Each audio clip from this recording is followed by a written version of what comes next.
Aso yan. Ingay.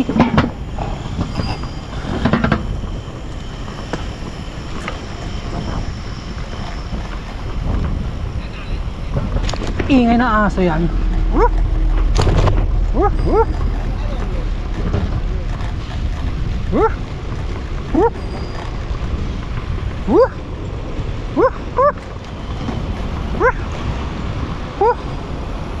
Hey! Aso ka. Woohoo! Woohoo! Hoy, salamat.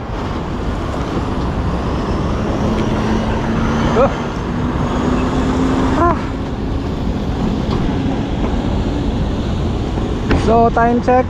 Alas 9:44. Let's go!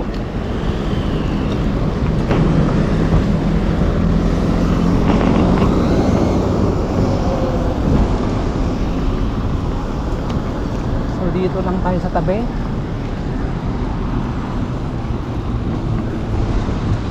Si brother tulog na.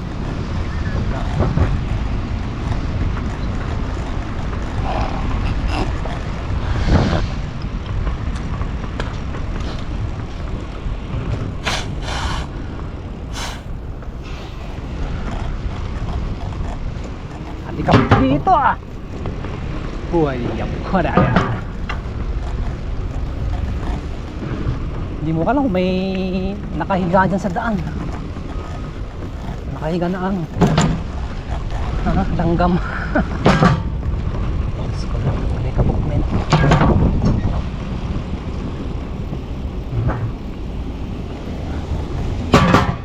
Hello?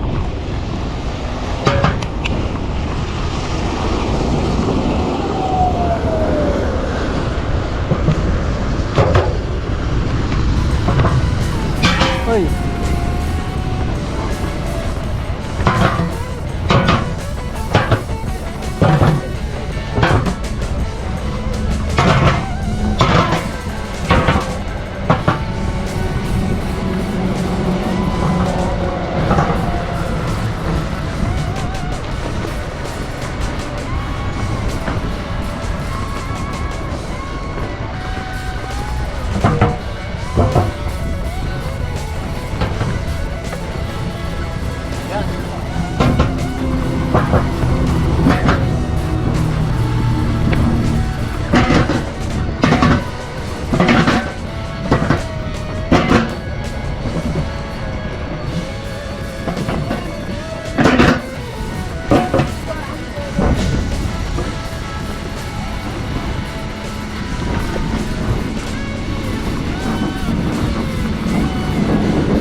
Busy pa sila.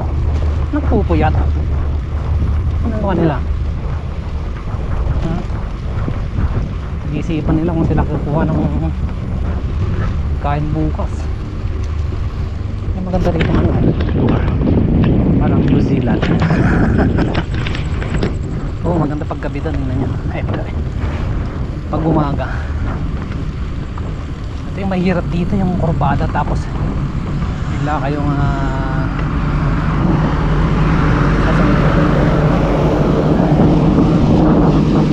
ay! Dapat yung timing, yung pagkurbada, kukurbada din siya. Ganun dapat. You are in a parallel parallel way of the way. Woo!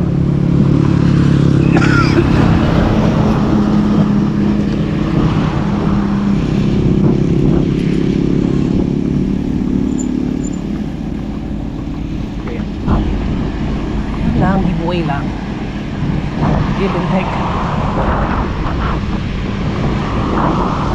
give and take, kasi kayo rin po yung makikinabang. La la la la la la la la la. Oh, sanggal na, muntik na dito, malikabok dito eh.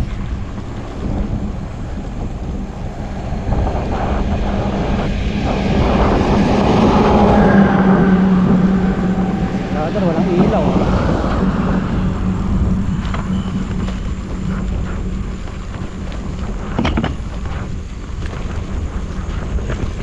Di bali wala silang ilaw, basta mag-ilaw ka. The moment na nagkaroon ka ng ilaw, safe na kayo. Safe na kayo kung parehas kayong ano.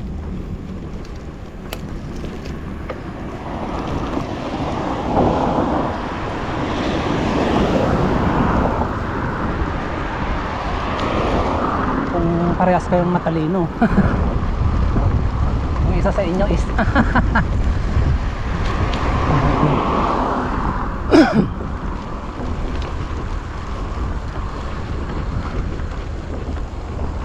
Uy, sarap ng uy.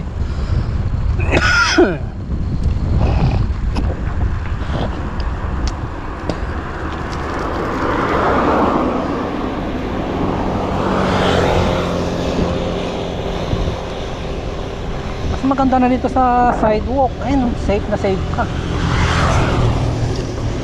Hindi ka naagawan ng mga sasakyan.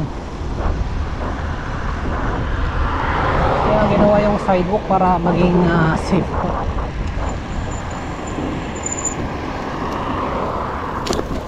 Kung nilabag mo naman yung batas ng daan ng sasakyan, mapapahamak ka, hindi ka sasagutin.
Ganda ng buwan.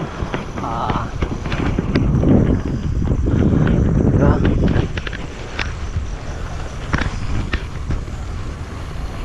Salamat sa buwan na nagbibigay ng liwanag sa ating daan at sa mga ilaw. Yan. Siyempre pasalamatan natin ating katawan, ang ating mata. Kasi wala tayong mata, hindi na makakakita. Hindi natin makikita yung ganda ng paligid, ang ganda ng mundo, ang ganda ng buhay mo. Dapat pasalamat natin. Thank you, Lord. Salamat sa pinahiram mong buhay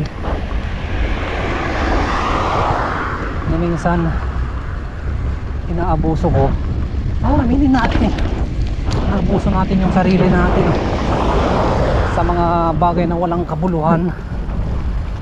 Tama o hindi? Aminin ninyo. Kasi hugas na nagkakaproblema ang inyong katawan. Na wala kayong ibang sisisihin kundi ang inyong sariling isip mo. Hindi nyo naman pwedeng sabihin sisihin nyo yung sarili nyong buhay. Huwag nyo sisihin. Huwag nyo sisihin yung inyong katawan sa inyong mga ginagawa. Sisihin ninyo yung isipan ninyo. Woo! Hoy! Hoy! Hoy! Hindi naman yung katawan ang nagdala sa inyo dito eh. Ang katotohanan po mga kaibigan, ang inyong pong isipan ang nagdala kung nasaan kayo man ngayon. Nasaan kayo man ngayon? Nasaan ka man ngayon? Nasaan kayo man? Nasaan man kayo ngayon? Hirap ba't English na? So wala pong kinalaman ang inyong katawan sa inyong mga ginagawa. May kinalaman lang po ang inyong kaisipan. So don't blame your body to all the things that you have done wrongly.